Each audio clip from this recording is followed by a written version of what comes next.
Hello and welcome back to the channel. Today we are going to be reacting to KNICKS rebuild plan, realistic trades to win the East in 2020, which is never going to happen. But by AM Hoops, so I'm excited to see what he's about to say. So let's get right into the video.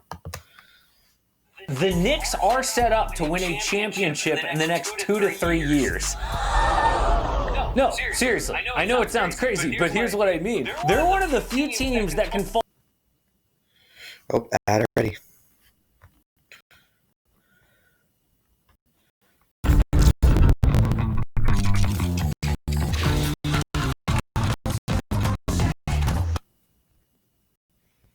The Lakers rebuilding plan. The Lakers missed the playoffs for years, had players who were just too young, then bam, a superstar chooses them. They trade for another star, and they're on top. The Knicks are in a position to make that happen. For as poorly as they've been run, they've got a lot of money and draft picks. Those tools can bring a title if they use them right. It is off-season Wednesday on AM Hoops. We are previewing an epic off-season for the New York Knicks and explaining how those tools can become a chip. Hey, it's Casey. Welcome to AM Hoops. Welcome to off-season Wednesday. We are breaking down and looking ahead to all of the decisions that are not invited to the Orlando bubble. Check out the playlist for other off-season Wednesday videos. So hit subscribe if you don't already, and notification bells coming out with 5 videos per week. Also check out our new AM Hoop shirt. It's called Threes, and it gives props to Ben Simmons. Everyone in the world wants him to shoot threes, but he doesn't and still dominates. Buy his shirt, support the channel, link in the description.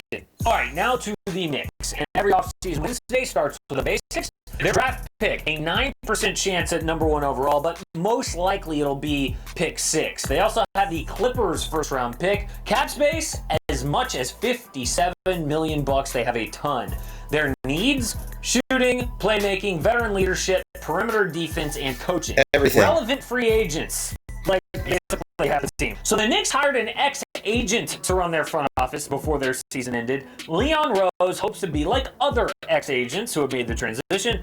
Bob Myers of Golden State Warriors, the best example. Rob Pelinka of the Lakers has done well too. So here is Leon's list for the offseason that we're going to run through. First, the draft, then hiring a coach, and finally, trades and free agency. So let's start with that draft pick. Now, I've heard some people say that the Knicks should trade up for LaMelo Ball because they have the tools to trade up and they need a point guard. That would be a horrible idea. Now, I know the thought of LaMelo Ball in the Knicks uniform at MSG is exciting, but think about the fit on the court. Yes, LaMelo can play make, I like this guy, but he can't shoot, especially threes, and that would not be good next to R.J. Barrett and Mitchell Robinson. They need to think about their spacing, and they need to hold on to those draft picks and not trade up. We'll get to that in a bit.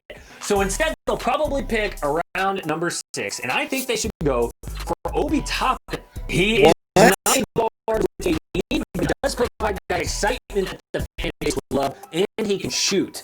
Toppin is the best offensive player in college basketball, and the Knicks ranked second to last in the East in offense. Next is coaching, and who Leon Rose hires here will say a lot about his plan going forward.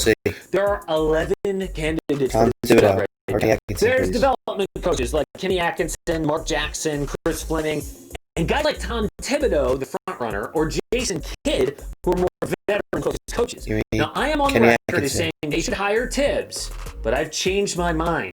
They should hire whoever the stars want them to hire. That means Ty Lue, who hasn't been rumored yet, but sure, Jason Kidd or Tom Thibodeau, who doesn't have an awful reputation with stars he's coached like Eric Rose. The bottom line, they need to focus on veteran players, not a development coach for young players. Teams like the Thunder or the Grizzlies are young player teams. They build to the draft and develop. Teams in giant, attractive cities like LA, Miami, New York can cheat the system. They can steal the best players from those small cities and win titles right away. The Knicks have to take advantage of that. They have the money and the picks to do it. They need the right coach to attract stars. So, with the draft and coaching out of the way, let's get to those stars. First of all, if you're not on board with this whole stars idea, then you're not down with winning. Stars win championships. It's not debatable. It's a fact. your little cute, exciting, young, regular season roster, but have fun in Cabo. The Knicks are one of the few teams that can follow the Lakers' path. The Lakers had a championship-level player to them without an established star already on the roster. That never happens. I don't even think the Knicks can do that. So they need to get an established star on the roster to attract a championship player, and they have got a lot of great tools to do that. The Knicks have 7 first-round picks the next 4 years. If a star wants to leave his team, like Anthony Davis, Paul George, or Kawhi Leonard have recently, the Knicks can pounce.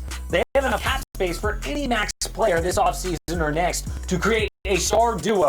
So first, the trades. And here's why Chris Paul is not going to be on this list, okay? He costs too much damn money.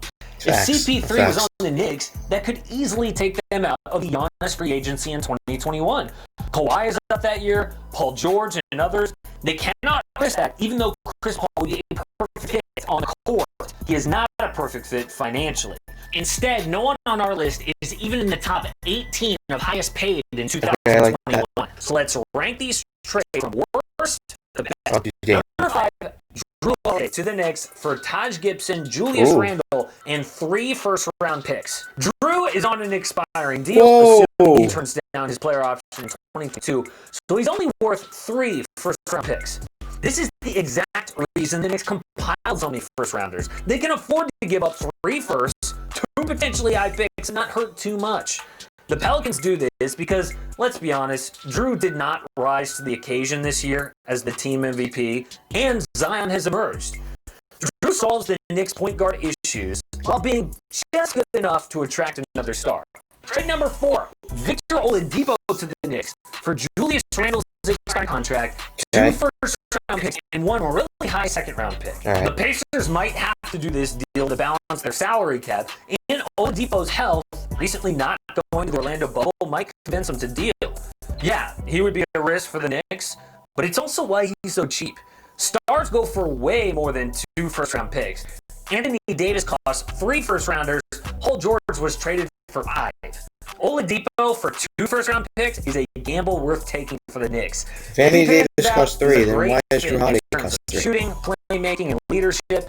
But most importantly, other stars would love to play with Victor Oladipo in New York.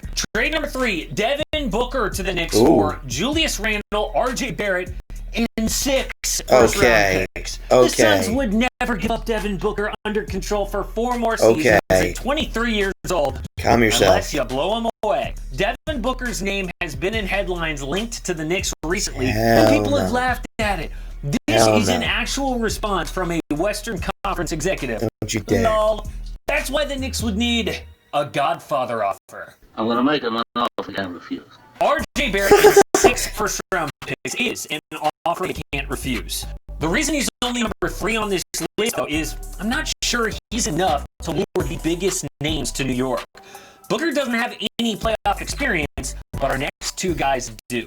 Trade number 2, Bradley Beal for Julius Randle, R.J. Barrett, Iggy Brasdeikis to make the money work, and 5 first-round picks. Another example of the Knicks sending young talent plus we're a lot going of to need picks to count for a be 5 proven first-round star. picks. Before you say it's too much, Knicks fans, the Clippers did this. They sent 5 picks plus Shai Gilgeous-Alexander to OKC. Because of that, Kawhi Leonard followed.